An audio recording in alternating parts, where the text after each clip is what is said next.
slides. Good morning. Good morning, everybody, and welcome to the Aspen Institute. Thank you for joining us for this conversation about the future of teacher evaluation. I'm Ross Weiner. I'm the Executive Director of the Education and Society Program here at the Aspen Institute. In just a few minutes, I'm going to turn this over to Danielle Gonzalez, who leads our policy work and who's going to be moderating the panel that we have assembled this morning. But first, I want to spend just a couple of minutes framing today's conversation. We're having this conversation about teacher evaluation at a historic moment, a genuine inflection point in the history and the politics of education reform. Teacher evaluation policy has been a defining element of the education reform agenda for the last 5 to 10 years, rivaled perhaps only by the focus on college and career-ready standards like Common Core and next generation science standards in terms of prominence as well as the zeal of both supporters and opponents. Now, ideally, these reforms, college and career-ready standards, teacher evaluation, coming at the same time, can complement each other deeply, with teacher evaluation creating both the incentives and the structures to connect teachers with expertise, with guidance, and with support for making the instructional shifts that are required with the new standards. But I think we've seen in looking back that many state systems were designed with the accountability functions driving the design process. Lots of energy and attention was taken up with questions like, how many performance levels should we have? What should they be called? How much should test scores count? Specifics on actually how evaluation was supposed to drive support and improvement of practice really didn't get as much attention in the initial design phases in most states. So we're releasing these recommendations today, and I hope everybody has a copy. We have additional ones if you want to take any to colleagues. We're releasing these recommendations today to help states reorient their teacher evaluation systems toward their potential to improve instruction as a way to improve student learning. Many state leaders and others are expressing their intent to move evaluation in this direction, and we think the recommendations can accelerate progress in this direction. We worked with a lot of state leaders in developing these recommendations, some of whom are on the stage and many of whom are with us today, and we're encouraged that there's already lots of good work underway, and so the recommendations draw deeply from promising practices from across the country, and you'll see those examples throughout. I want to just mention 3 key ideas that really informed the development of these recommendations. We thought about the seminal study by McKinsey and Company, and that's discussed early in the report, about how the world's most improved school systems keep getting better. When systems are going from poor to fair and then from fair to good, local discretion is limited and implementation is managed closely to ensure fidelity. But to go from good to great and great to exemplary, adapting to local context becomes more important, and professional judgment takes a more prominent role. So one of the things we talk about in the report is that each state needs to think about where it is on this continuum, where different districts within the state are on this continuum, and how to calibrate policies accordingly so that they get the right balance between quality assurance and getting systems in place versus trusting in the judgment of local leaders and fostering innovation and continuous improvement. In education policy, I think we're not always cognizant of the opportunity cost of focusing on compliance and tight adherence to a model, and the McKinsey construct puts those issues front and center. And just want to highlight, again, something we discussed in the report, recent changes in Washington, D.C.'s impact system, I think really exemplify the progression that McKinsey is describing. Impact was designed as a tight, centrally managed system at a time when DCPS was really struggling with extremely low performance, instructional incoherence in many schools in the system. And DCPS really, I think, implemented that system with admirable fidelity and rigor, and they saw real gains as a result of that system, and kudos on that. Last month, though, DCPS announced very significant changes to the impact system. They're eliminating the centrally hired and trained master educators who who operated like peer evaluators from the central office.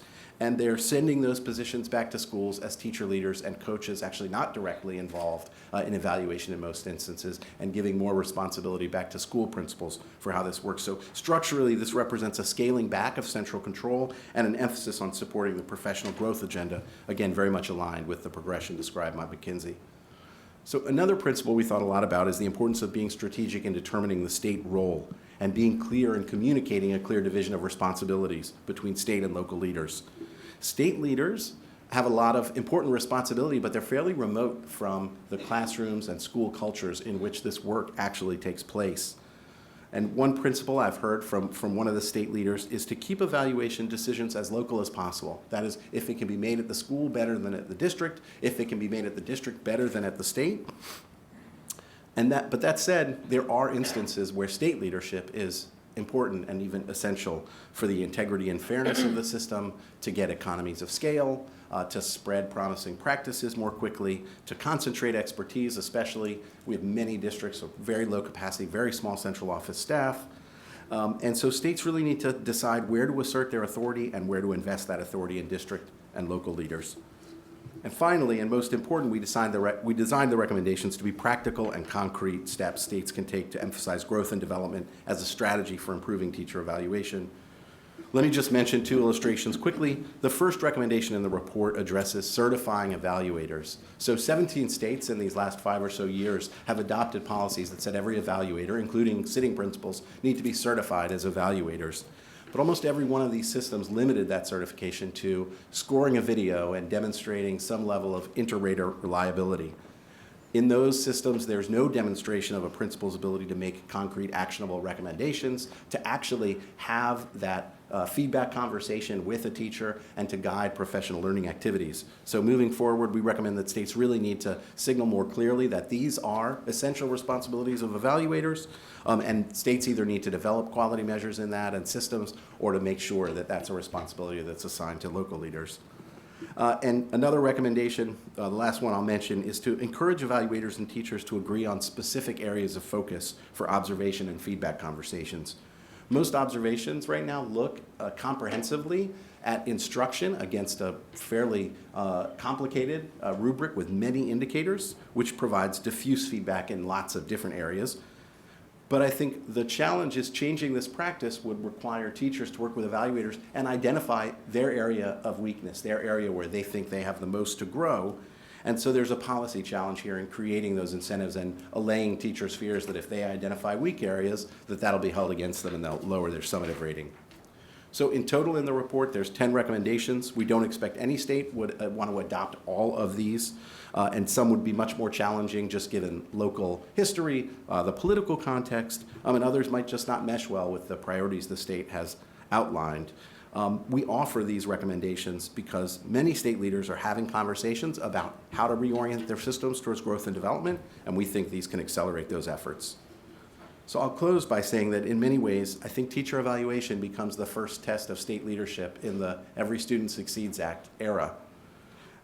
State leaders need to navigate the politics of teacher evaluation without the backstop of federal rules, which provided political cover for reform that state leaders wanted to enact, but really leveraged the federal sort of cover to get it done. This newfound flexibility can provoke innovations and important adjustments that respond to lessons learned. And I want to be clear, I think done right, teacher evaluation can provide invaluable infrastructure to supporting teacher practice, to supporting improvements, and ultimately to improving student achievement. But there's also a chance that we're seeing the beginning of the end of meaningful teacher evaluation policy.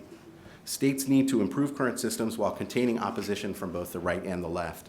In short, it's an important and exciting time to be working on teacher evaluation. So we've got an amazing panel of leaders here today with deep experience designing and implementing teacher evaluation systems. They're going to share their reflections from the work and thoughts on what they see ahead. I'm happy to answer questions about the report later, but now I'm going to turn it over to Aspen Education and Society Program Assistant Director Danielle Gonzalez, who's going to moderate this morning's discussion. Thanks. Great. Thank you, Ross. Before we get started with our panel, I just want to remind everybody that you can tweet about the event and the report using the hashtag #EvalRoadmap. And for those of you in the room, we do have the Twitter handles up on the screen, so you can see those as well. To get started, I'd just like everyone on the panel, if you could just introduce yourself, your title, where you're from, and then briefly any other roles that you've had that have also been relevant to teacher evaluation and effectiveness. And we'll start with. Okay. Good morning. It is an honor to be here, and I thank the Aspen Institute for this critical work that we're going to talk about over the next hour. My name is Rich Crandall, and I currently serve, tomorrow is my 2-month anniversary as Commissioner of the great state of Colorado. So very excited Prior to that, I served as the Director of Education for Wyoming, and then prior to that, because apparently I can't keep a job, I was the Senate Education Chair and House Education Chair in Arizona. Good morning. I too am really delighted to be here today. As Danielle mentioned, my name is Shakira Walker. And about 15 years ago, I started my career in the Boston Public Schools as an early childhood teacher and loved teaching, loved being with my kids, and just had a passion for the craft and the art and science of teaching. During my teaching career, probably around year 10, I had a strong desire to expand my influence beyond the walls of my classroom, and so took on many different leadership roles at the school level, at the local level, and at the state level, with the motivation to really think about how do I innovate and inspire excellence in order to transform teaching and learning and create what those I see as those optimal conditions to help teachers really improve their practice and be effective at their craft. And so that has led me to the Office of Human Capital, where I currently serve as the Director of Teacher Development in the Boston Public Schools. And my work spans 3 buckets, primarily being professional learning, teacher leadership, as well as overseeing all of our new teacher induction programs. During my career as a teacher, I had the pleasure and privilege of serving as one of 2 teachers on the Massachusetts Educator Evaluation Task Force. And so we were the group responsible for revising and recommending new regulations as it related to evaluation for the great state of Massachusetts. And so as a teacher, I experienced being evaluated, but also had the pleasure of actually thinking about deeply how we were going to craft and create a system by which teachers were going to be developed and supported in our state. Good morning. My name is Amanda Ellis. I'm the Associate Commissioner over the Office of Next Generation Learners, which pretty much encompasses all teaching, learning, and basically next generation professionals, focusing on the effectiveness system. Prior to that, I actually was the director over the effectiveness system and was recruited out of being a principal from serving on the Kentucky Teacher Effectiveness Steering Committee, who developed our effectiveness system. And so I've been in this work for a long time, very passionate about it. I'm very passionate about teacher development and really lifting up the profession to improve it. And so I consider it an honor to be here today, and I'm really looking forward to the conversation. Good morning. My name is Aquila James, and I'm very excited to be here. Currently, I am the planning principal in a wonderful school district, the District of Columbia Public Schools. I'm the planning principal for Roosevelt High School as well as McFarland Middle School. Something that I believe is really important to share is that I used to be a teacher that went through the evaluation that was discussed earlier called Impact. And as a teacher, I learned a lot about the TLF-9 pedagogy look-fors, and more importantly, and most recently as an administrator, I also was able to use that tool to make a difference in the lives of adults first and ultimately reach our students in large masses. I'm really happy to be here and look forward to the panel discussion. Great, thank you everyone. To get us started, just a question for everyone on the panel. Ross started off by characterizing the current state of teacher evaluation in the United States.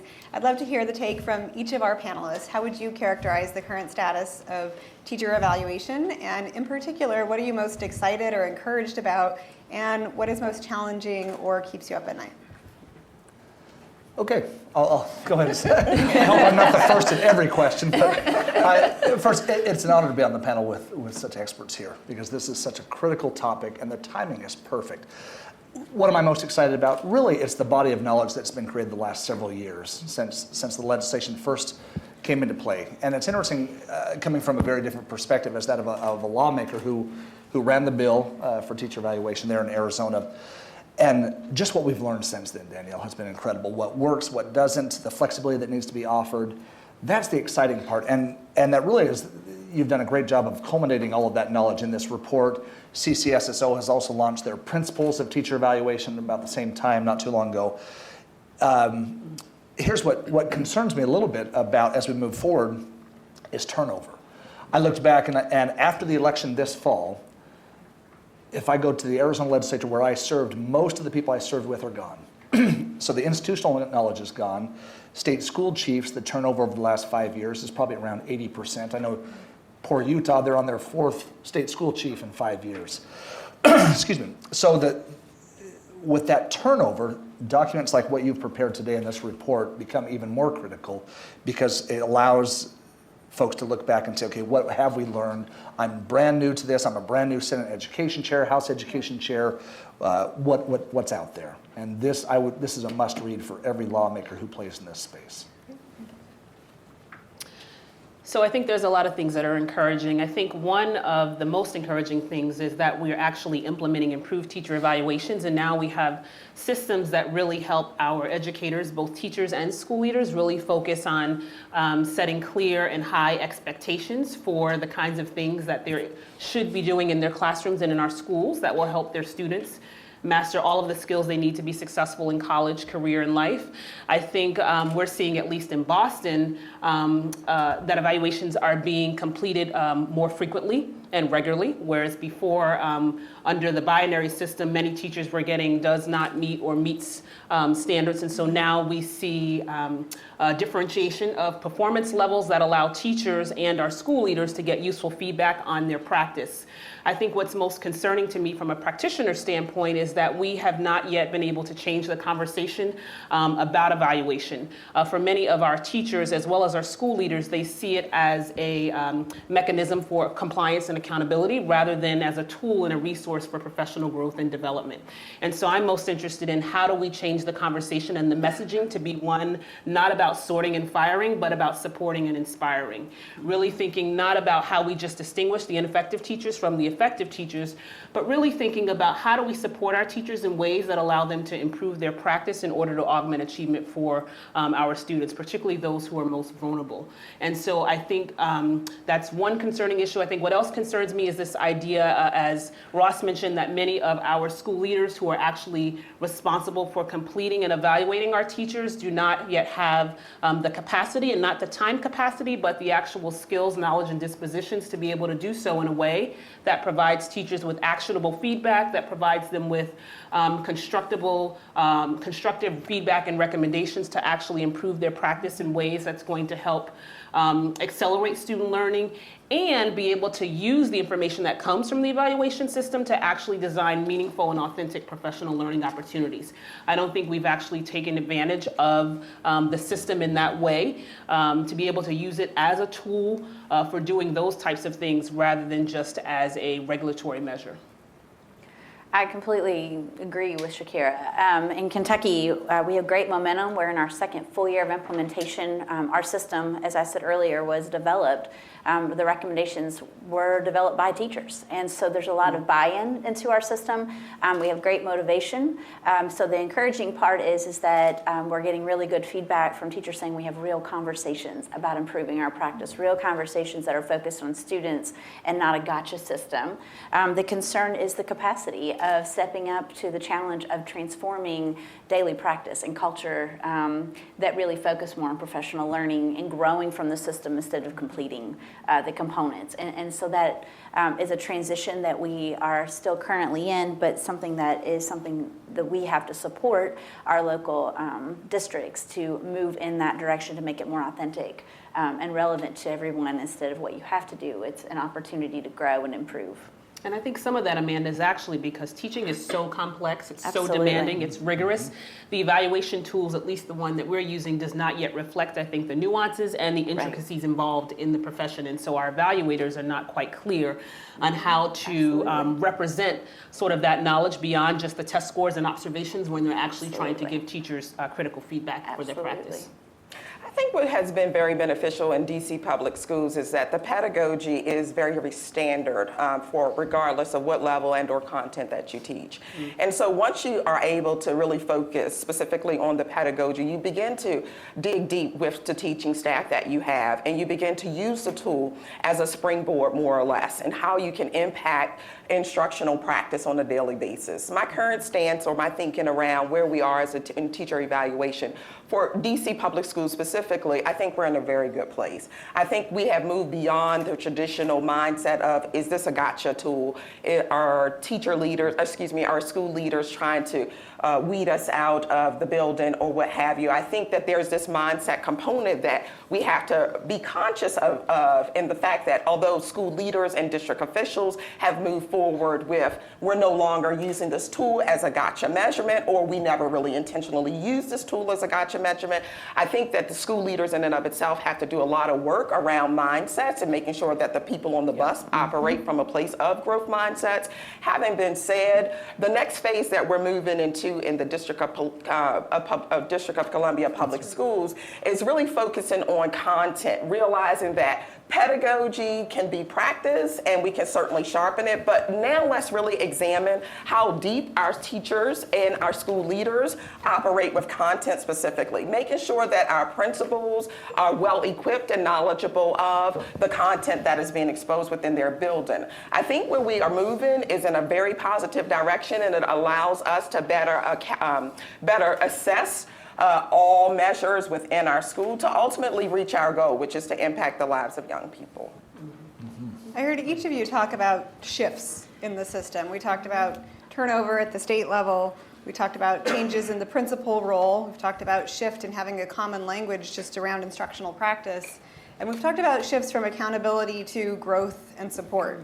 Perhaps the greatest shift in front of all of us right now is around the Every Student Succeeds Act, or ESSA. So Amanda, I'd love to hear from you, just your take on that law and what it's going to mean for state leadership when it comes to teacher evaluation. Yeah, so when we talk about state leadership specifically to the shift that could happen now that we have some flexibility coming our way, it really goes back to our team, to our effectiveness steering committee that we meet actually on Monday, and we're looking to not overhaul any system but refine and have some opportunities to really own our system and the things that we felt like we had to do before. Now we have an opportunity to deep dive and say, is this really what's best for kids? Is this was really the outcome that we're intending for our teachers? And so it's an exciting time. We see it as an opportunity, not as a way to get rid of something, but to refine and improve what we've already have great momentum for. So we look forward to that. We look forward to that challenge of really looking at it and taking advantage of the flexibility that we're offered. Great. Commissioner Crandall, similar question. You've mentioned in your intro that you've been in different states, different roles within that state as a commissioner, both in Colorado now, Wyoming before that, as a legislator in Arizona. So thinking about all of that, the different systems, the different roles in your current position, what's your take on the role of states in leading this work forward? I'm going to have to echo you just hear a lot of positive comments and optimism from these three ladies right here. Similar in Colorado, it's a fantastic time. And one reason I know that with my legislative background is we knew ESSA was coming. We knew it was going to provide flexibility. No lawmaker rushed with this huge package of legislation to say, ooh, now that we don't have to do this, here's what we should be doing instead. That shows, and it's almost unfair that I get to stand up here and brag about the work of people who were long before me. But that's what I'm going to do. Is they laid it out well and they've set me up for success. Really, we've had about 2 years of high quality evaluations. We've learned a lot from there, and we have a 50% professional practice. Mastery of content, classroom experience, leadership, and then 50% growth. The legislature allowed that 50% growth piece to kind of be put off until this school year. So really now we're learning a lot about measurement of growth. It's at the local level. It's not using the state assessment system. The data comes in too late. But we're able to take that, and those who have maybe advocated for some changes, a lot of people are saying, no, hold on. We've got a good system in place. Let's see where we go with it, what we learn from this. And probably the best part about those folks who put in the Colorado system is the flexibility it allows across the spectrum. So hearing some time for refocusing, refining, flexibility, at least from the state level. I'd love to hear from the practitioners now. Our report highlights, as Ross mentioned, 10 recommendations. Several of those relate to creating the connection between evaluation, development, and growth, and teacher leadership. So I'd love for Shakira and Aquila, if you can talk a little bit on your take on how that work is going and what are the opportunities ahead. So looking at the recommendations, I would like to suggest that the second recommendation really resonates with me, which is differentiate evaluation and support based on teachers' experience and past performance. What that really allows us as educators to do is to do what they do best in private industry, which is make sure that we, one, have the right people on the bus, excuse the jargon, but make sure that we have the right people on the bus and in the appropriate seats. And so what that means is that once we get those people in their correct positions, we need to make sure we're doing exactly what we're asking of teachers. Give an assessment, understand where teachers are, under teacher leaders are, and then be able to curtail specific professional development that allows their practice and their capacity to increase. Because that's exactly what we're doing. We have to be very conscious about making sure that we never forget what it's like to operate as a teacher and what we're asking teachers to do. That's just great practice. And as we continue to go to the balcony level as school leaders and even district officials, it's critical that we too remember that we need to follow what we call a good old great unit and lesson plan model, which is be able to pre-assess, know where we have areas to backfill, if you will, and provide those supports, interventions when necessary, which really for adults look like small group professional development, ongoing small group professional development, as well as the opportunity for our teacher leaders to take risk and then be very supportive in the way that they take risk. And so again, differentiating evaluation and support based upon teachers' experience and past performance really does help narrow down the focus and maximizes our product. There's nothing left to say.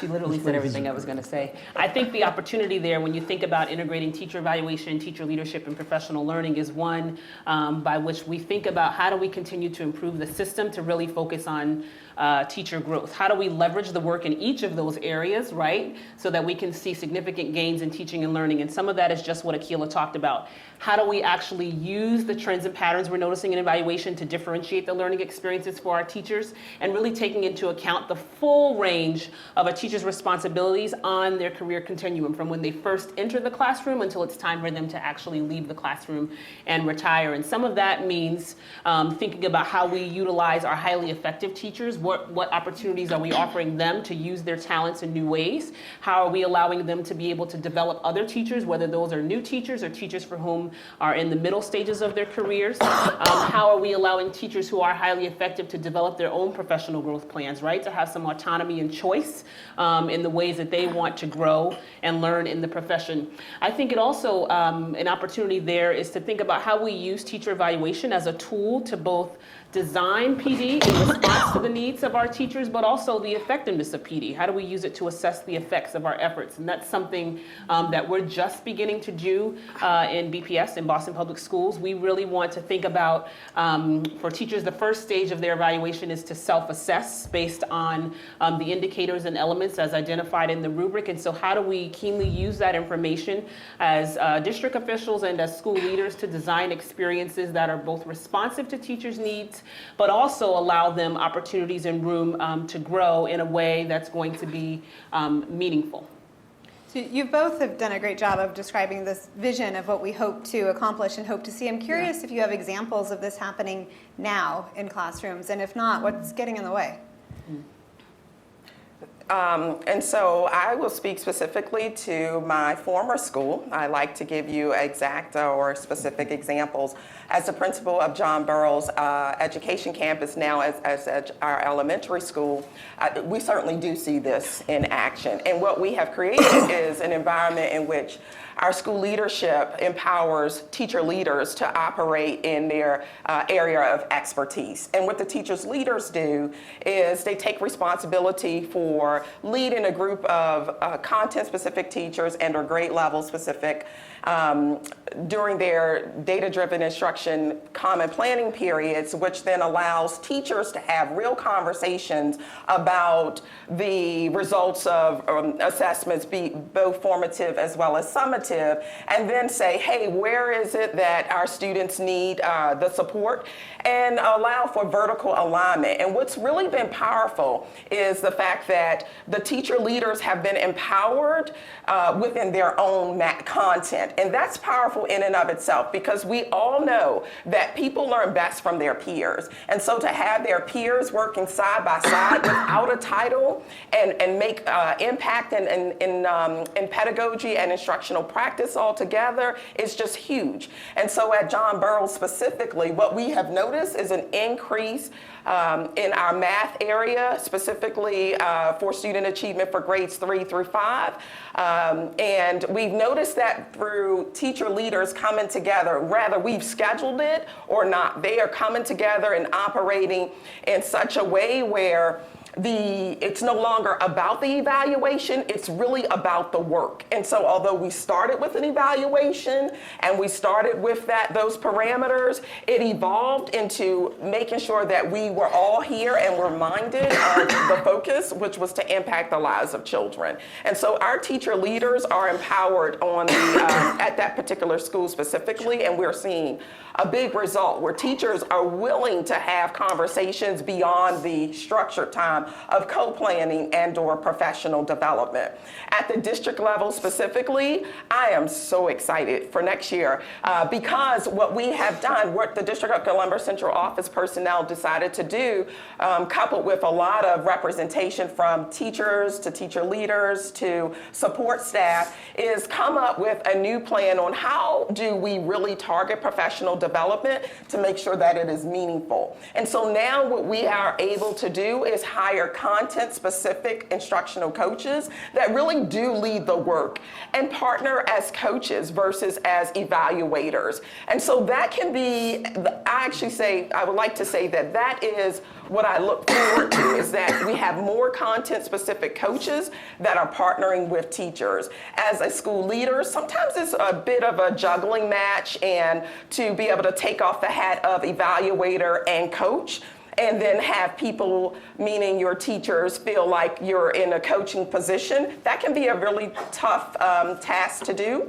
And it can also cause the work to take a little bit more time. And so by having peers continue to coach each other is just perfect. And so I don't know if something is standing in the way other than time. And I think for us, one example that I would share is with our new teacher induction program. A part of that program is really providing our new teachers, those for whom it's their first year in the classroom, with an experienced mentor who's a teacher leader in their school. And that mentor serves as an instructional mentor, so really helping support the new teachers by developing those skills we deem as necessary to be successful the first few years in the classroom, which for many of you who've been a first-year classroom teacher, you know it can be daunting and quite challenging. I kind of put my first year out of my mind because it was a disaster. And so we are trying in that work to have our mentors be really thoughtful about how they use elements of the evaluation rubric to support teachers' growth, but not necessarily always talking about the evaluation. As Akila said, it's about talking about the work and thinking through what are those learning experiences the new teachers need to have, what are the resources they need, how can the school leader as well as other teachers on the new teachers team really be supportive in that regard. I think oftentimes what sometimes stands in the way is this idea that evaluation is sort of separate from everything else, when it's really just one component of a larger system, and that larger system being around talent management, that larger system being around instructional improvement. And so how do we integrate all of those things as one whole to really think about teacher growth and practice? Yeah, and if I could just add to that, I really think it's about what we do with the tool. So we use the tool as a starting point, more or less a springboard, and how will we use that tool, and how will we shift the thinking of the people who feel like, oh my goodness, here we go, they're getting ready to come in my room, they're like 2 of them at one time. What do we do with that? And so I really believe that over time, folks, their guard, it starts to come down once they realize that the tool is just a starting point. And it's what we do with the tool to make sure that you see your own growth, you see your own development. Very similar to what we do in Ask of our classroom teachers, when we ask them to conduct data conversations with children and have accountable talk. And so that's really what we're doing, but just on the school leadership level. And I think some of that comes with the messaging, right? And that's partly about changing hearts and minds, because I think for some teachers, again, how we rolled it out, they became really anxious and nervous, and they became more concerned about the score than they did about really developing their own practice. And we still have teachers who are highly anxious when folks come into their classroom in ways that they don't want to deprivatize their practice. They don't want anybody in their classroom because they always see it as evaluative. And so how do we change that frame to be one where it's like, we're supporting your growth, and how can you do that from a peer-to-peer level rather than always an evaluator to a teacher level to actually change that mindset? What you just mentioned makes me think about a particular area in our impact, which is our commitment to school community. And within that area or that category, there's opportunities for teachers to get additional score points, if you will, as they partner with their colleague and as they decide on creating these professional learning communities that continues to dispel this, oh, I gotcha, or I'm only focused on that TLF 1 through 9. That's the historic impact jargon that I'm referencing within DC Public Schools. And then just one more thing that I like to share is that I think that no matter what, you're going to have performance-oriented people. And I think every one of us in the room are very result-oriented folks. And so when I think about people in my building, I think specifically that I ask myself, how are you going to move this person who is very driven towards that score or that title of being highly effective? What's in your warehouse in order to shift that thinking? I find that the work really is more adaptive work at the leadership level than it is technical. And so what I then do is invite teachers to participate in my thinking, in that brainstorming process, and invite them to the table, even at the school level. Although they participated at the district level, it's just as important for them to participate on our next steps or our school comprehensive plan. How and what will this performance-oriented person, what will they need in order to be completely 100% vested in moving forward with the work that the school designed? Amen. Dale, if I can, you were asking about the recommendations, and it's fascinating to hear DC and Boston, that approach. Ross made a statement in his opening remarks. He referenced a McKinsey study. One of my favorite studies, because there's a sentence in there that says the quality of an education system cannot exceed the quality of its teachers. It is what it is. They are the most important component to any education system. With that in mind, I have 40 districts. I represent the West here on this panel. 40 districts that are 250 students or fewer, K-12. I have 100 districts that are 1,000 students or fewer, K-12. And so it's interesting. We don't have professional evaluators in those districts. There's not those who have been trained and certified. You kind of have what you have. And where it gets especially interesting is when you open up a position and you advertise for a position, there's not 25 applicants for that. There may be one, often there's zero, but one or two. And so the role of teacher evaluation takes on a much more critical role because I got what I got. And I have to make that teacher better because there is no other person to replace that person. So with that mindset, I wish I would have recognized this as a lawmaker. I definitely understand it now as a commissioner, but as a lawmaker, I wish I would have understood that teacher evaluation is part of just a whole system. It's just one piece. And so in Colorado, we have quality instruction leadership as one of our kind of our primary areas. And there's recruiting is in there, retention, professional development, teacher evaluation, that whole piece, because without quality instruction, we will never achieve everything that we can. And we're in a great position in Colorado, but our rural districts, and not just in Colorado, but Utah, Arizona, Wyoming. In Wyoming, they don't even use the phrase rural, we use the phrase frontier, because they're just they're 2 hours from anywhere and they have 50 students. It's a much, much different challenge. I love hearing how the system works here. I know Eastern Kentucky, you have a very similar issue. Yeah, it's not just the West. That's right. So this report applies to all. So when I looked at the recommendations, 3 and 4, the ones about observers to collaborate on areas of focus. My second week on the job, I went to dinner with 12 superintendents, and they were all rural, and the one superintendent says, hey, one of our big challenges is just teacher evaluation. There's just so much to it. I am the superintendent, the principal, I drive the bus, and yesterday morning I was shoveling the snow. Can I focus on just key areas of that teacher eval, what that teacher really needs to improve on this year? And the answer, of course, is absolutely, and our model allows that. But that was one of the recommendations here, that you have number 3, to focus on just certain areas of improvement. So I apologize for all the coughing. I got a tickle in my throat. She choked up on Spring, this. I did. I was so emotional. Spring allergies are great.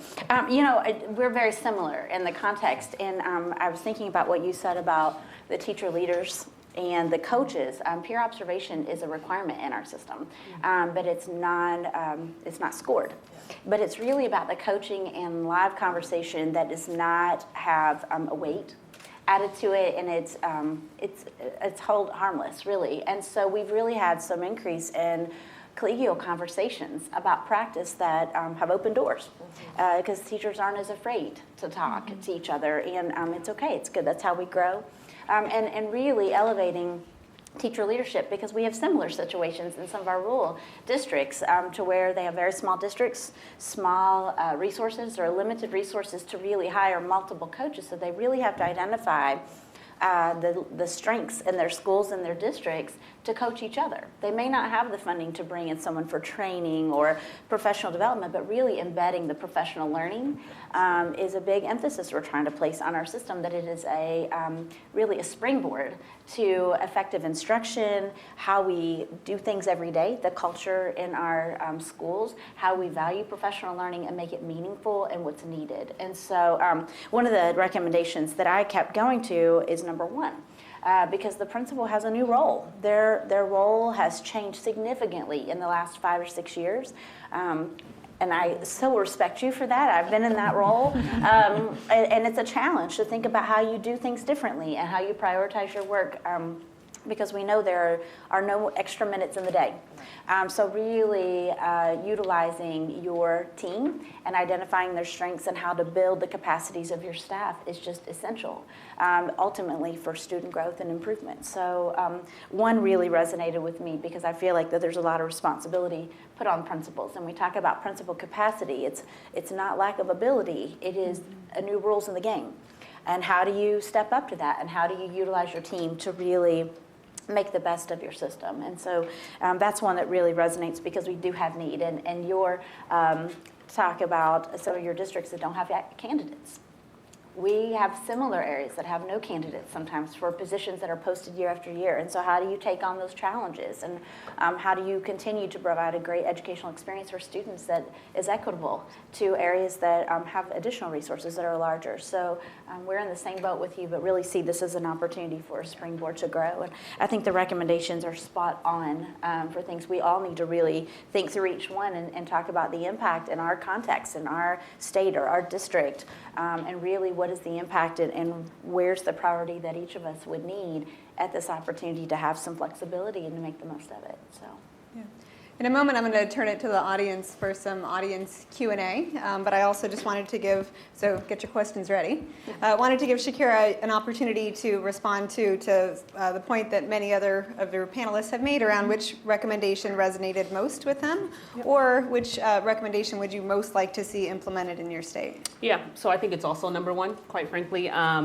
This idea around principal certification and building principals' capacity to actually become effective evaluators, but more so instructional leaders. I think given the ongoing, or given the changing demands of principals and headmasters as instructional leaders, it begs for us to think about the training and support that's required for them to actually develop their skill set as it relates to feedback. I've never been a principal, but I went through a principal preparation program, and during my residency, I tried to remember sitting here if we ever were taught, if you will, how to actually give feedback, and I don't think we were.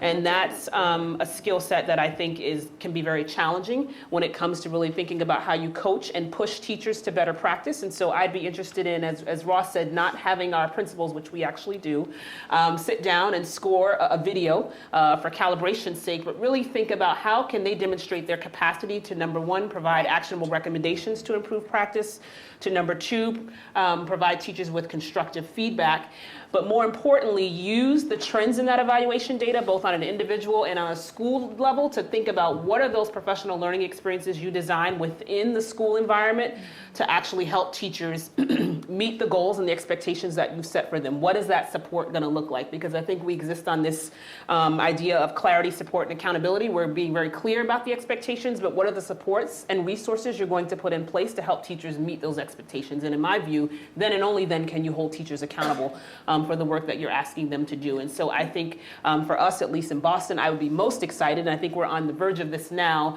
given Massachusetts has now incorporated a new performance assessment for those who are going for their principal certification.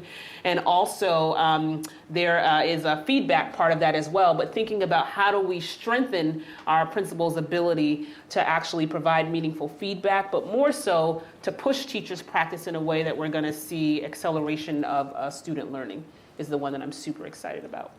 Great. Do we have any questions from the audience? We do have mics available. I see a couple up front here and then one or several back there too. So we'll start first up. Right. Okay. Hi, I'm Luann McNabb with the National Council of Teachers of English. Thank you all so much. My dad went to Roosevelt High School many years ago. My question is, I think a lot of the policies on teacher evaluation came from political rhetoric, from governors and leaders who criticize teachers. Do you see that changing now with the different policies that have been implemented? Why don't I take that one for a second, because, excuse me, one reason I brought up the turnover is all of those who were there 5-6 years ago, and it was very politically driven. There were some battles for school reform that were taking place at the same time, and this was just one component to that whole conversation. There's now, probably in most state legislatures, there's been 50% turnover since that time. So now you're going to have new lawmakers come in, new education committee members who are going to say, okay, what is teacher evaluation really for? It gives us a great opportunity right now to step back and say, okay, it's no longer a requirement of a federal law. It is what's in the best interest of our state to improve quality instruction. And to have a couple of documents to start from, I think it's going to be a very positive time right now. And we're seeing that in Colorado. The lawmakers are very thoughtful about where we are. They want to see it implemented with fidelity to see if it to see if it works, to see what needs to be tweaked. They're open to tweaking, but not wholesale change so that we never get stability and the teachers feel whipsawed one way or the other. Hi, I'm Susan Sclafani. And have you considered using digital feedback for teachers? Particularly in your rural areas where you don't have enough people to do it, but even in urban areas where teachers might be uncomfortable, to be able to upload a lesson that they've done and get feedback from somebody with expertise? I can speak to the part of that. We do. We actually have some districts that share peer observers, and so they use Skype, so they're not traveling because they're on their planning or whatever. And we do have a platform that we use in Kentucky currently where they upload reflections of their lessons and get feedback, and they can share that with their peers at their discretion, so it's not just free for all. But we certainly use technology platforms because time is so limited and resources that we really try to use anything that we've got to really go beyond the borders of our districts or our counties that are really small in Kentucky, and really try to utilize professionals in the regional areas or even across. There's a lot of PLCs online, actually, where they are discussing current issues. So it's really starting to expand discussion with our educators, which was encouraged by the effectiveness system, but really the outcome is much deeper than just compliance, but it's really starting to talk about their practice and pedagogy and how to improve. Go ahead. Thanks. I think the same is true for Massachusetts. We have a homegrown system in Boston in terms of the learning management platform that we use. And so teachers very frequently will upload artifacts that are evidence of their practice. And that was intended to go beyond observations and test scores as the primary means of evaluating teachers. So this enables us to really look at all those dimensions that encompass teaching, such as lesson planning. How are you analyzing student data? In what ways are you collaborating with your colleagues? How are you able to develop your students' social and emotional skills, family engagement? And so that includes uploading videos, sometimes they're very long, photographs of your classroom, lesson plans, family engagement logs, any classroom activities or school-wide assemblies that you may have engaged in, and teachers as well as school leaders will provide feedback through that learning management system to teachers. So that has been really helpful. We were describing my Twitter feed there for a second. Wow. Classroom activities.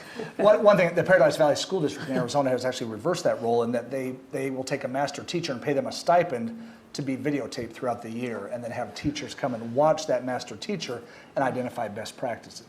It's very impressive.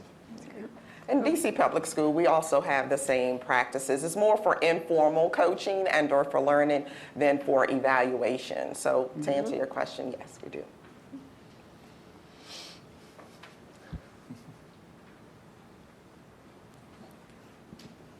Hi, my name is Abby Cohen. I'm with the Data Quality Campaign. And my question is about the growing focus on non-academic measurements and indicators, especially under ESSA. And I'd just be curious to hear what you all think, how that might affect teacher evaluation and whether or not those types of measurements should be included. Where do we start? Definitely should be included. There definitely needs to be a component around data. Now, the challenge under ESSA, especially, we would like to be one of the 7 pilot states, just to be real blunt. Colorado would like to be. Just bring a little pitch in while I'm in DC for that. That's going to allow for tremendous flexibility around assessment. And you know, once again, as a lawmaker, we thought, oh, this is so easy. You have a test that everyone in the state takes on this state, and a year later, everyone in the state takes this test, and hey, there's your 2 data points. How tough can that be? And my background's as a CPA, so I thought, well, that's black and white. How tough can that be? Now we're realizing that with the tremendous focus now on local assessments and local control, it's not as clean as it needs to be to have that. And so we're saying to the local districts, hey, we will support you at the state education office. We're going to drive this evaluation model, but we'll support you to make sure the integrity of the data is there, but you tell us which data you want to use as you put that together. But there's a key component for it. I wanted to turn it to Ross real quick to respond to that as well. One of the recommendations in the report does touch on that, number 7. Yeah, no, I think the thing that I wanted to add to that is, you know, we cite a piece of research in here in the endnotes around that we can see that teachers actually have quite differential impact on students' attendance, on their behavior, on their grades. And so I actually think we really need to think, first holistically about the job. What is it that we want teachers to focus on? What is it that we're hoping we're going to accomplish?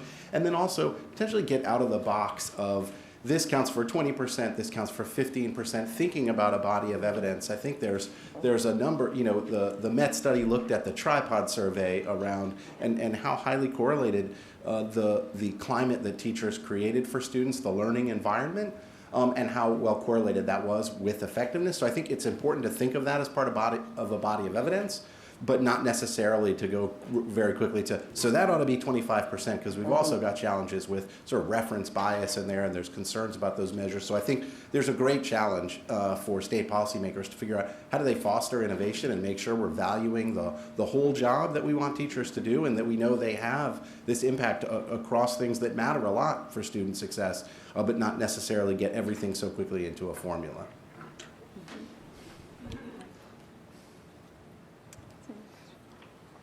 Hi, I'm Trevor Yates from Cambridge Education, and interestingly, we did lead the tripod projects, but that wasn't what I was going to talk about.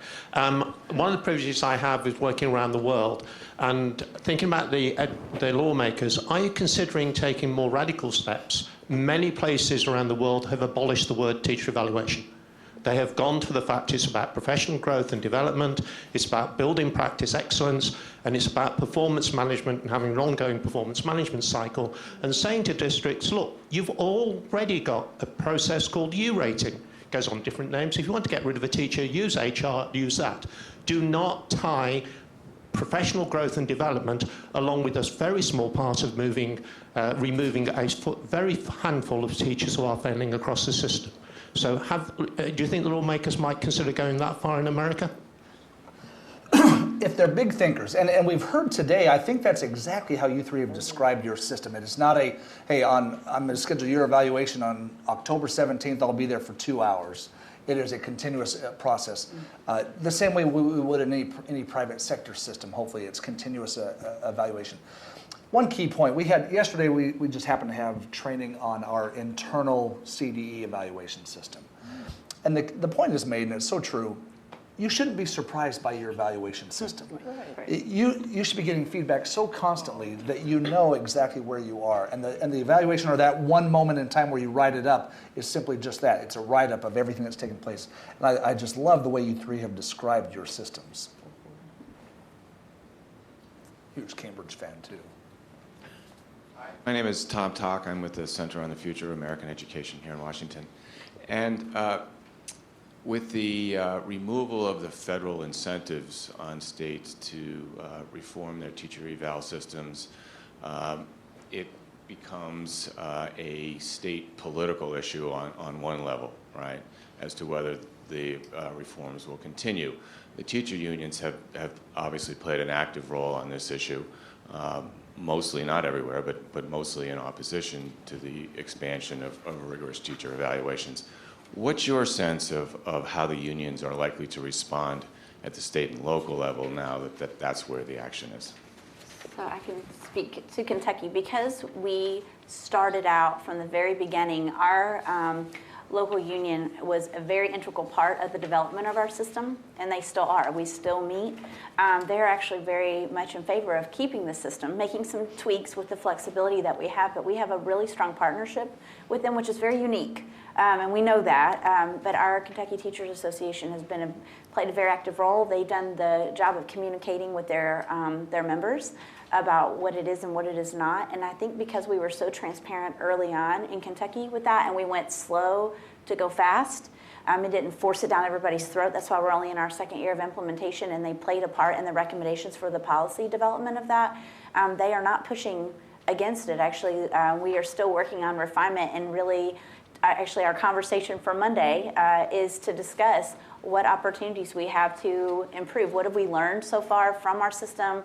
What can we improve upon, and what are our options to make recommendations for those policy changes? So it's a very unique setting, but I really think that that's part of our success for not getting tons of pushback, because we really developed it collaboratively. And so in Kentucky, it's been very positive and a great partnership and very informative. You know, they're not always happy with how some things go in individual districts, but that's where we learn and improve and try to really provide additional support to really roll out the effectiveness system in the way in which it was developed. What do they like about it? About the system, they feel like that teachers actually are finally have a clear understanding of what the expectation is, the equity across all districts of the system, the expectations of teachers. And in our system, the gentleman who asked about evaluation versus effectiveness, we don't call ours an evaluation system. They are very adamant about calling it the professional growth and effectiveness system, and focused on continuous growth. And actually, our legislators have kind of embrace that too. They don't call it evaluation, they call it the professional growth and effectiveness system. But they see that as an opportunity because they've had a voice in it. And the teachers who, the steering committee themselves were majority teachers, with a large portion of them being union members. And so they've always had input and regionally have been supported. So they felt like they've had a voice from the very beginning. Do any other panelists want to respond on the role of the union or opinion of the union? I'll make a real quick comment because it's such a great question. Important enough that CCSSO, you know, I mentioned it's almost a little commercial for CCSSO though, because they released their principles for teacher evaluation at the same time as Aspen put out theirs. And one of them is make sure your system is fair, credible, and transparent. Because we're seeing lawsuits involving this, especially when it's tied to compensation and bonuses. There's just a better way to do it. It has to be collaborative because it has to be supported by all if it's going to work. And I think for us in Boston, we're trying to find those opportunities by which we can collaborate, labor and management, to support teacher growth and development. So that's really thinking about, number one, how we elevate teacher voice, but also how do we reaffirm the vital role that our teachers play, who are members of the local union, in shaping, developing, implementing, and refining policies and practices that really directly affect the work they're doing each and every day. And so we're not so much focused on, at least from where I sit, focused on the evaluation per se, as to how do we collaborate with the union to really think about what structures we can put in place to actually support teacher growth and development in a way that I think is going to be useful. And that comes through our teacher advisory board, that comes through affinity groups, thinking about ways educators themselves can lead and own some of the professional learning experiences, as well as programs like our PAR program, where both teachers and school leaders serve to evaluate in many ways those who may be struggling, or even for those who are developing in their practice. Just quickly on that, and then hopefully we'll get to a question up front. But, you know, Tom, I think it's a really important question, and I just think it's important to acknowledge the context that we're in and reflect on the history and the lessons we can learn from how this has played out, because value added became just a huge contentious issue in how these systems were designed and then rolled out. And we were having that fight at a time when we were changing the tests, telling people we're going to have dramatically different tests, assessing against dramatically different standards, when we couldn't really have a solid value-added model in place right then. And I think we actually lost, frankly, the reasonable middle. And so I just think we picked some of the wrong battles in the teacher evaluation debates. And so I think we just have to acknowledge that context and think about what's worth, you know, what are the most important principles that we need to adhere to, and then what are the practical considerations we have to manage around. And so we're in a place where I think we have more pushback than we needed to. I'm not saying everything would be, you know, completely collaborative and everybody would be supporting the same vision of teacher evaluation if we hadn't had that particular context, but I think that in some ways has set back the political support for teacher evaluation. So how can we restore that political support moving forward, I think, is a real issue. Good morning. Good morning. Joaquin Tamayo with the U.S. Department of Education, Office of Elementary and Secondary Education.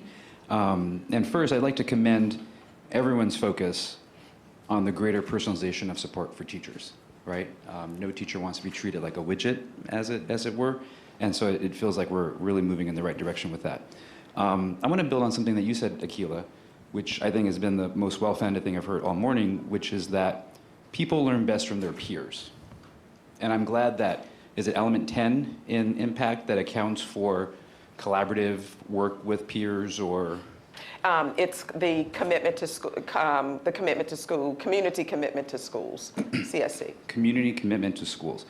So my question for the panel is a bit of a challenge, which is to say that, you know, for a long time we've been focused on the individual unit, the individual teacher and his or her performance. But understanding that people learn best from their peers, that suggests learning in teams, learning in a collaborative fashion. How do you think about the future evaluation accounting for that powerful impact on professional learning?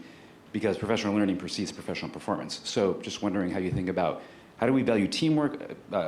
Recommendation 7 is my favorite, Ross, out of the entire slate here. And so I'm really curious about how you think about teamwork and how that should play a role in the future evaluation of teachers. Where to start? Yeah, go ahead. It's an intriguing question, because as we're moving toward competency-based instruction and more engagement, I was in a classroom that was a very hands-on STEM room with multiple teachers coming and going throughout the hour. And you thought, okay, who would the growth of these students be attributed to even? We're almost going to be forced to go to this model that you just described of team effort, team recognition, evaluation, working together as a team. We're going to be forced into that, which is a good thing if we start planning for it now. I don't have all the answers. I'm excited to learn from others, but that's where we're headed. Yeah, I appreciate you raising that point, actually, in the evaluation system that we use currently in Boston. So it's very much probably like element 10, where standard 4 is around your professional responsibility and how you collaborate with colleagues. But when folks, the first two parts of the 2 stages of the evaluation process, the first is self-assessment and the second is setting your goals. And most of our teachers actually set team goals. So they're not individual goals. And so you set a professional practice goal, which is towards your development, sort of the how of teaching, and a performance goal, what you are going to do to meet the expectations for student learning. And so in those team goals, teachers then have to upload individual artifacts or evidence of their practice, but generally speaking, they're working together as a team to actually not only set those goals, but think about what are the steps they're going to take to meet those goals. And I think teachers in Boston have found that to be extremely valuable, because it doesn't feel like the onus is just on them. And that's the kind of profession we want. Teaching is not an isolated profession where you should be doing anything by yourself. And so it says a lot when we value the fact that they can set goals as a team, but also we expect them to work as a team in a collaborative effort, and not just the team with the teacher next door to you, but also the team of psychologists, the social workers in the school, perhaps the counselors, the resource or the interventionist. And so that's a part of how we're trying to value both that expectation and the idea that this is a team sport, if you will. And we're kind of in the same boat, because when I said that my recommendation, my favorite was number one, because the principal has to understand, and me being in that role previously, is that one person can't do it all. So really utilizing, like I said earlier, that expertise, that requires the collaboration of the professionals to rally around and identify what it is that they need, and setting up that context where the principal removes barriers of time or resources or space, whatever it is, to allow the teachers to team up and really hit home with what it is that they really need. And so what we see our shift is going from implementation of the effectiveness system. It's not really about the effectiveness system, it's about daily quality instruction, teaching and learning. That's what it's really about. Go back to your basics of why you went to the classroom. And so the effectiveness system just captures all the evidence of the things you're doing every day and what we need to do better. It helps to give us a tool to understand what we need to do better. And so ours is shifting more into the professional learning. And so Kentucky adopted a couple years ago the professional learning standards that were driven by Learning Forward. But now people are starting to see why it matters, that it's embedded, ongoing, authentic, because that's what's starting to happen. So they start to see the criteria and go, oh, so I need to do this, or I need assistance with this, and the teachers kind of rally around each other, and then they start to dig into what they really need. It's not a prescribed PD or a seat time, and that's starting to slowly transition. It's going faster with some districts than others, as you can imagine. Everybody has their own challenges, but it's definitely shifting towards that real collaborative setting, that real autonomy with the teachers to move the work forward. It's not about them and their individual, what they do in their classroom, but what are we doing for the greater good for the kids, and how are we going to grow from each other and learn from that? So that's where we're moving. Are we there yet? No. But there's a real awareness now of, I didn't know what I didn't know, and I'm going to need the help of others. I'd like to share that at the district level, the tool is given, and then at the school level, individual school levels, you really have to think about the leader that's in charge, right? And so my leadership style is one of distributive leadership, which just embodies teamwork. And so when we think about identifying what our comprehensive school plan will be, it's important to make sure that we hear all voices from all stakeholders. And while we know that a staff meeting, you're going to hear a different version from every person, we really do ask our teachers to help us select folks that will nicely represent their voice. And so what we do is we really have a nice roundtable discussion on what we're going to do for kindergarten, what we're doing for first grade, what we're doing for second grade. Now, we don't start from scratch. I certainly do outline, hey, these are the goals and these are the things that we are aspiring to reach this school year. What are your thoughts about it? But it's just critical that the school leader really demonstrates what we expect to happen in the classroom and what we expect to happen just teacher to teacher, and to make sure that they're the blurred lines or the idea of it's us versus them, we're not going to do that, because we know that that's not the world that we're living in. And we also know that that doesn't align to our vision, which is to make sure that we, long story short, create global citizens. And so that doesn't align. And so it's just critical at the school leadership level that we demonstrate the expectations. So teamwork is the best. I always say I didn't sign up for this job to do it alone. And I certainly can't, or I'm going to fail. And so it's really important to kind of go back to the day of holding hands and saying, hey, let's figure this thing out together. And that's really powerful. I appreciate hearing the perspective of my teachers. They keep me relevant and keep me, abreast of what's really going on. I would add to that, although we value teamwork and there's much power in teacher teams, that it's easier said than done. A lot of times people often think that you put teachers together, okay, now we have a team. Wahoo.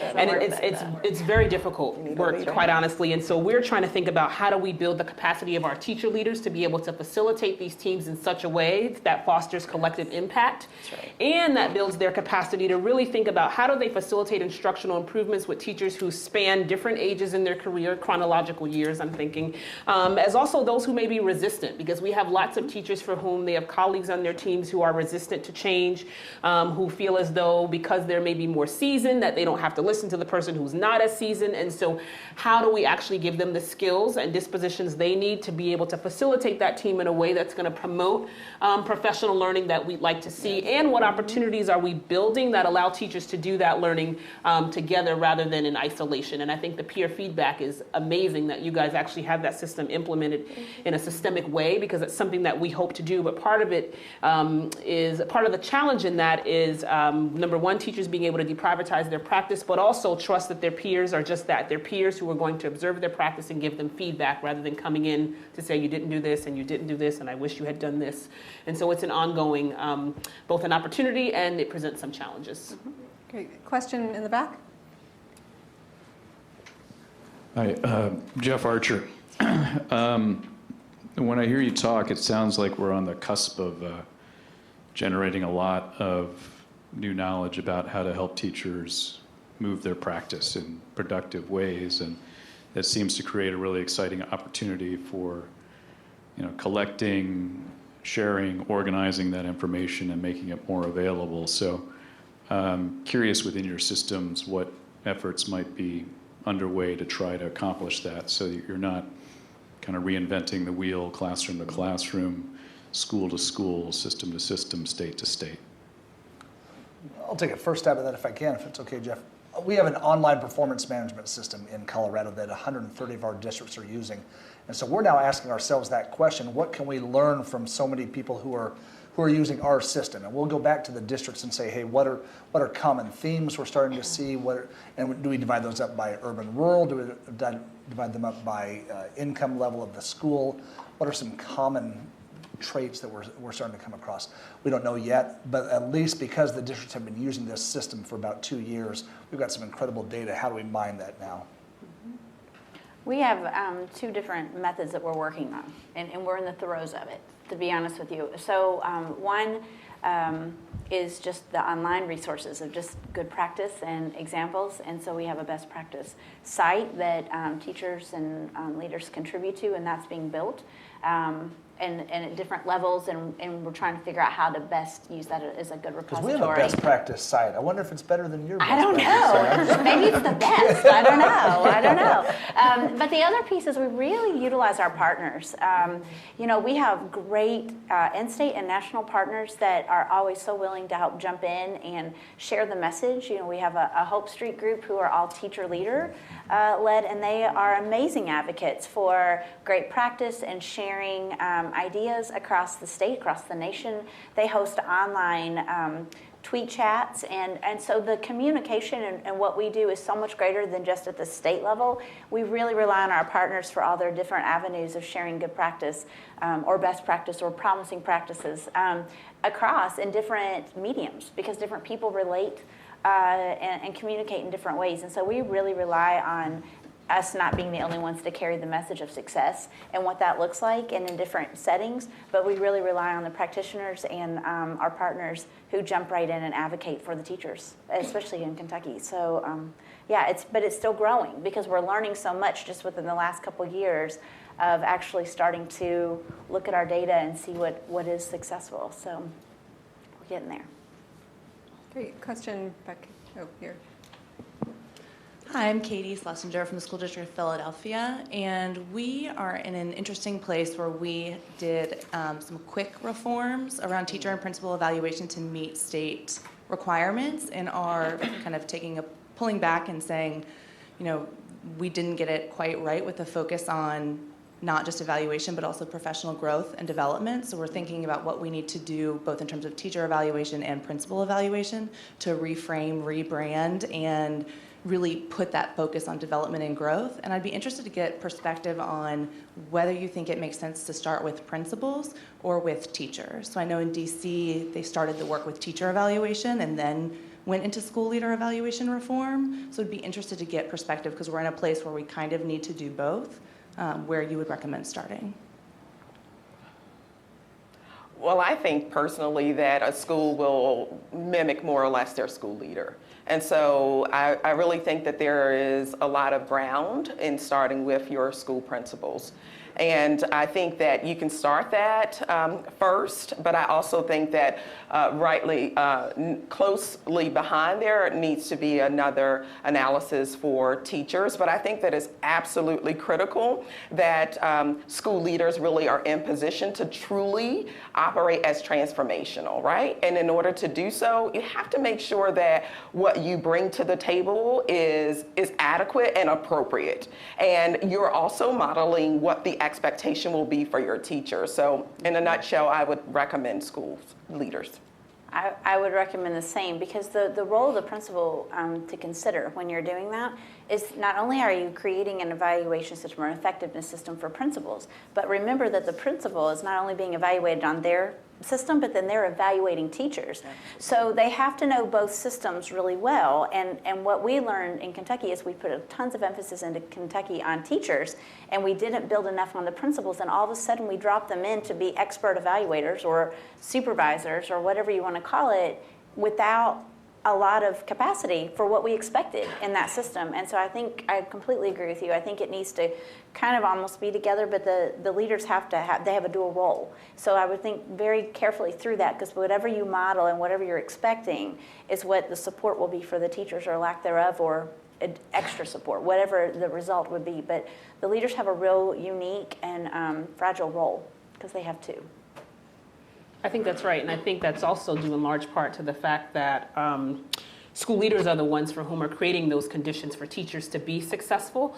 And I would say it does have to be in tandem, but also thinking about the ways that teachers can have a voice in that work. I mean, we're trying to do the same thing. Like, I really was thinking about getting t-shirts that say support and inspire, not sort and fire. You know, something out there so that teachers can change their own sort of hearts and minds about what the process is. But I think school leaders are the leaders in that work. But as long as teachers can have a voice in shaping some of what that experience is going to be, I think that could be helpful. So we have two questions in the back in the same spot. So if we can take both questions at the same time, and then we'll let the panel respond. Hi, I'm Kate Pennington. I'm from Bellwether Education Partners. Just a quick question around the role of student achievement and growth, like quantitative, in evaluation post-ESSA. So Commissioner Crandall, I know you mentioned that there hasn't been like sweeping legislation, but I think, so I have like an affinity toward Colorado because I used to work for Mike Johnston. But I mean, there's been 2 bills that have gone through to lessen the impact of student achievement in Colorado alone. There's been bills in Tennessee, Florida, Georgia, I mean, kind of all over this legislative session. So I'm wondering just where you see student achievement going as a factor in teacher evaluation. My question was absolutely similar, and it was specific to Colorado about student learning, with student learning being 50% of a teacher's evaluation.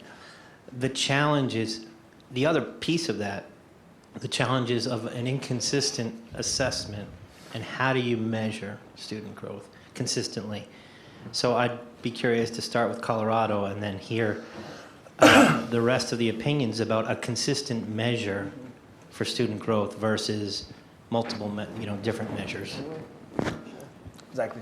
When you look at this from just the psychometric standpoint, it is so difficult to do. And if you're, when I was a lawmaker, I always had to ask the question, would this stand up in court? If a teacher's compensation or bonus is tied to it and they sue because they don't get it, can it stand up in court? And one thing that we're finding, I think, why so many states are kind of backing off a little bit is, it's not as clean and crisp as we thought it would be. So in Colorado, I like the approach that we're taking with the very, very local control. You decide how you're going to measure that growth, and there's so many different ways you can look at that, and that's allowed in the statute. And I actually called Senator Johnston last night just to talk a little bit about this bill because he was the prime sponsor in Colorado. And so now we take a look and say, is this going to be easier or more difficult in the future? Arizona just passed the law. The governor signed it last week on take a menu of assessments. So what used to be cloudy is now way beyond cloudy. And apparently you're starting to see more and more states go that direction with menus of assessments. And it'll be very interesting to see where that trend goes, because you lose comparability, you lose consistency, but it does give that local control piece back. And so how is that going to factor into this? There's no clear answer, and I'll be very curious to see what state. If you're a large district that has an assessment system, or the example I used yesterday in a speech, I'm an AP teacher. How many got a 3, 4, 5 this year? How many got a 3, 4, 5? Things like that are so clean and crisp to understand For the majority of teachers, it's not going to be that easy, especially as the question was asked here earlier about multiple groups of teachers having an influence on this group of students. Almost a lame answer, but we don't know. Yeah. We're kind of in the same boat. Right now we have local and state measure, and with the what most people call SLOs, that's put a big emphasis on local assessments and really going back to the strength of assessment literacy. And so with our opportunity to change with ESSA, that also gives us an opportunity to relook at accountability, the whole system. And so we're not putting the cart before the horse, because we want to see how our accountability system will transform to make it more of the way we would like to see it. And we're currently in town halls to get feedback across the state for that. So we're just unsure at this point, especially until we get the regulations also for a little more specificity. And then based on that, we'll move forward with recommendations on that. As a former science teacher, I think that it was always important to make sure that it was a controlled experiment and that the variables align, right? And so I say that to say that that's an ongoing dialogue that we have with our teachers. And you know, you'll hear from one school to another school within the same district. Well, my children deal with this, and I have to. And so to really go back to what I share with them consistently is that we're measuring growth.